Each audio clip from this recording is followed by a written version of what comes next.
and she asked me to come here today because she couldn't be here, and I'm really honored to be here.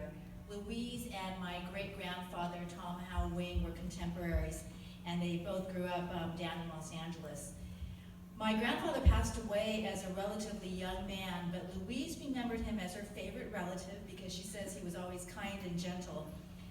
Louise and her 8 siblings and my father and his siblings grew up next door to each other in central Los Angeles, and Louise was about 17 years older than my father, so I just wanted to give you some kind of connection as to why I'm here. Our 2 families have always remained very close over the decades, and there were many regular family gatherings, usually at Louise's home in Topanga Canyon, or one of her sister's homes in the Silver Lake area. So I remember Louise as Mamie. That was her given name when she was born.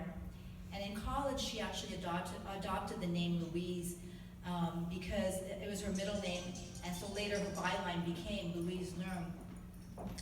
Louise's family surname was actually Tom, like mine, but as you all know, Tom is always said as the first name, and apparently the story goes that when she was in school, all of the school officials were becoming confused as to why her father's name was Tom Leung, and she had a different name, so he finally just changed it, and so the whole family became Leungs. I met Louise as a young girl. I don't remember her very well, and I didn't know that she was a journalist, and I really wish I had, because I became a journalist as well. I worked here in the city at ABC7 and CBS 5 for several years, and I wanted to know more about her and how did she become a journalist when, in the times when there was so much prejudice against Chinese Americans.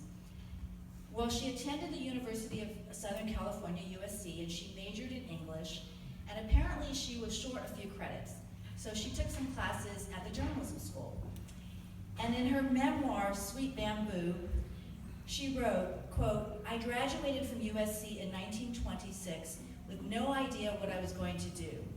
While trying to decide what kind of job I could get, I took some articles I had written in journalism class to several newspaper offices, hoping to sell one or more.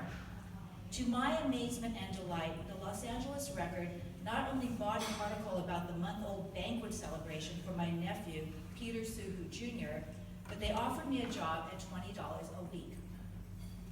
So that job made Louise the first Chinese-American woman and the first Asian-American reporter at a mainstream American newspaper, daily newspaper.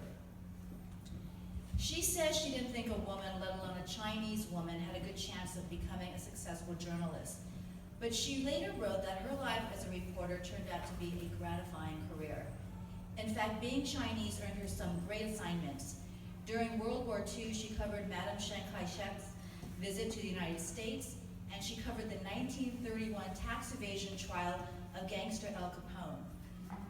She worked for the Los Angeles Record for 3 years before covering national stories for the San Francisco News, the Chicago Daily Times, the Los Angeles Times Sunday Magazine, and downstairs at the exhibit there is a copy of an article from the LA Times, and the Los Angeles Daily News.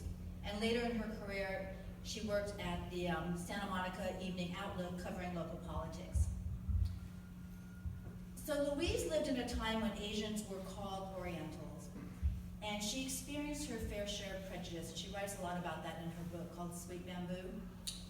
And that was during the 30s, the 40s, and the 50s. Yet she always considered her race and her gender to be an asset to becoming a journalist, which I thought was really surprising. She said that she thinks that being a woman and being Chinese American actually got her in the door. Perhaps people underestimated what she could do because she was Chinese and female. The journalism industry, and I know this too well myself, has always been competitive. Reporters are expected to be aggressive and not back down. And Louise had plenty of fire and gumption.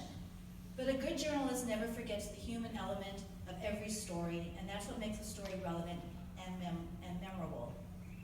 In Sweet Bamboo, Louise wrote less about her career and focused on her family, her big family. She had, like I said, 8 siblings. The book ends when her mother, her mama as she calls her, passes away, and she wrote, quote, "The heart of the family was gone." But I thought what Louise didn't realize is that her family's heart keeps beating. Since she died in 1989, Louise's family has continued to thrive and grow. And next year we're having a big family gathering gathering in Ashland, Oregon, and it will include 5 generations of her descendants, and it's being called the Tom Leung Family History Gathering and Retreat. So we'll probably be doing a lot of eating and drinking and socializing, but we're also going to be learning more about our family history, how we all got here, and who's related to who. It's an event that my father would have likely attended as our family representative, and now it's my turn. And in honor of Louise, I plan to document the many family stories at that gathering next year.